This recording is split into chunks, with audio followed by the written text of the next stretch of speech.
what is this thing called? Studio Tools. But you're stuck with blue for at least the time being here. So no high glamorous things.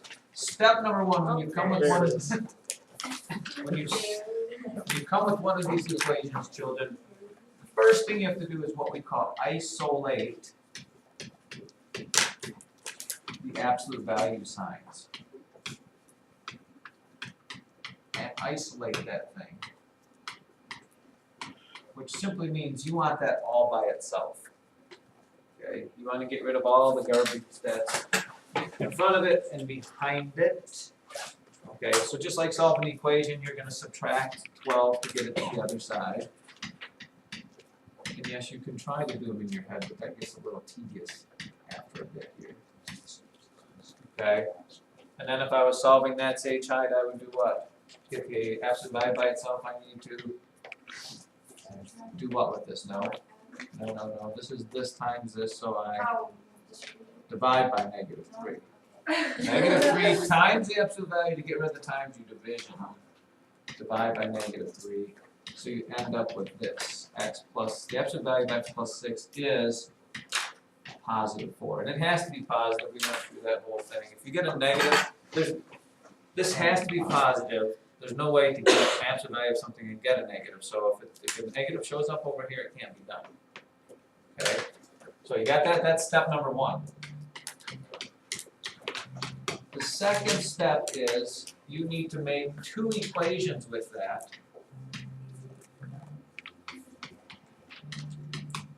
Make two equations. One with the positive answer, and the second changing the answer to negative.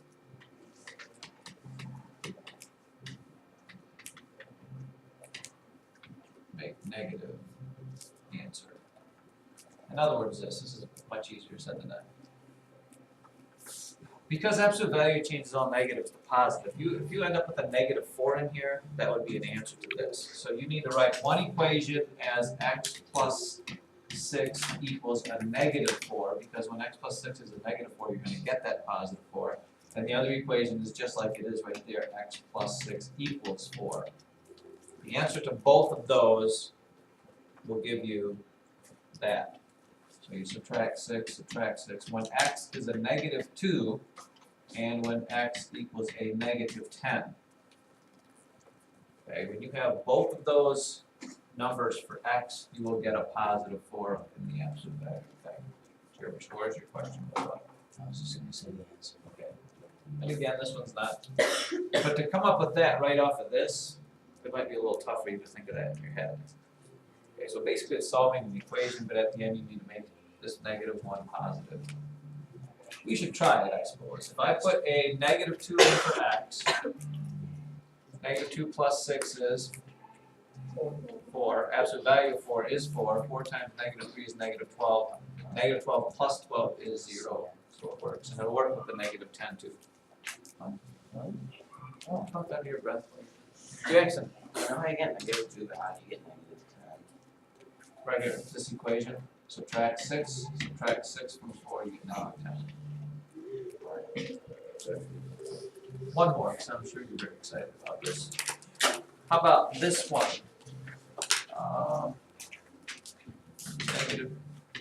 -3 times the absolute value of x plus 5 equals -4. I'll give you a chance to solve that. Remember, you have to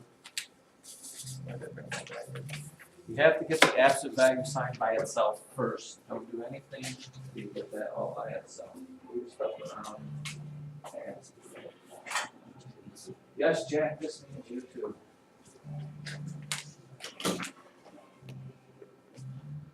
Class participation is a good thing. There's nothing better to do, really. What can you do besides drink your water and sing along with it? Sixth graders. What if they're seventh graders on up with? How many times? 6. Because they've done it like twice already. Maybe they're just learning. Apparently they forgot. What song is this? The Adverbs? The adjectives? Aren't you glad you don't need Shirley? Yeah, I'm gonna have to teach you how would you make us do the jingles? You could video poster with You should find You should find math jingles. There are math jingles. Look them up. How many hands would you come up with? 3 or negative 3? 3 and negative 3? That's probably right. Let's see. Again, get the absolute value by itself, so you subtract 5, you get a negative 9. To get the absolute value by itself, you divide by negative 3, divide by negative 3, so the absolute value of x equals 3. Make one equation positive, one equation negative.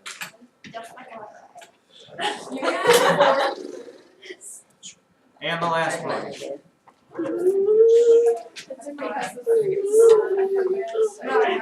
4 and then negative 5.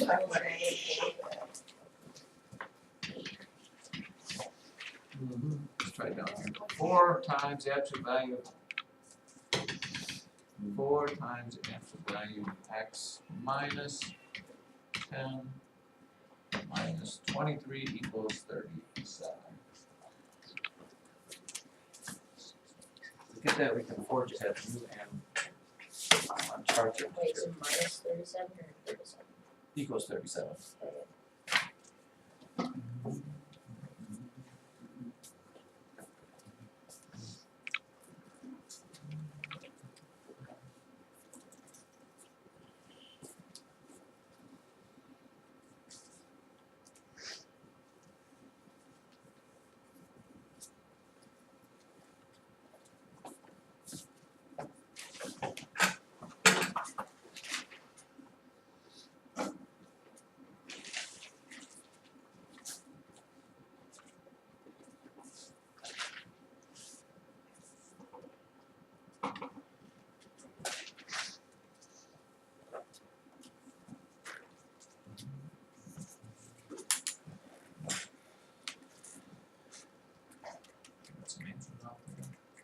This one, by the way, won't need the same number, plus or minus. Jack, what'd you come up with? I haven't found the second one yet. What'd you get for the first one? 35. 5. You have the 35s out there? No. How about the second one? I haven't figured it out yet. Proceed on, it shouldn't take that long, there's only 2 seconds sort of thing. Once you find the one, the other one should be just behind.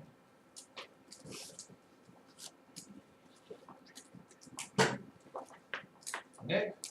I got x equals negative 5 and x equals 25. Negative 5 and 25? Yeah. Let's take a look here. Jack, what's the first thing we did here? I divided out 4. So you got I 37 over 4? subtracted, I added 23 to each side. Wow, there we go. Add 23 to each side, that gives you a 50. 60, right? Is that what you got, Jack? No, I got 50. Did you actually do the addition on paper, or did you do it in your head? I did it in my head. You are a poster boy. You're showing your work. Huh? I did it in I didn't say you can't do it in your head, but I'm saying you take a slight bit more risk on doing what happened to Jack there when you do it. Feel free if you think that you're capable of it, but at some point in your life you have to realize where your limitations are, and if that happens like a few times, you realize it's better maybe to show you where. Then Hannah Nuzzo, I have to. Really? Later. Oh, you divide. You have to divide the 4 out because you want to isolate the absolute value thing. So you end up with, and there again, I mean, it's my hope you can do that in your head. You get absolute value of x minus 10 equals 15. So now is when you make this equal to that positive one, and then you do the opposite, make it equal to its negative one. So x minus 10 equals a positive 15, and x minus 10 equals a negative 15. Adding 10 gives you 25. Subtracting 10, or adding 10 to a negative 15 gives you negative 5. Questions, stop me there. Not the first time we've done this. Perfect, now, take out your notes under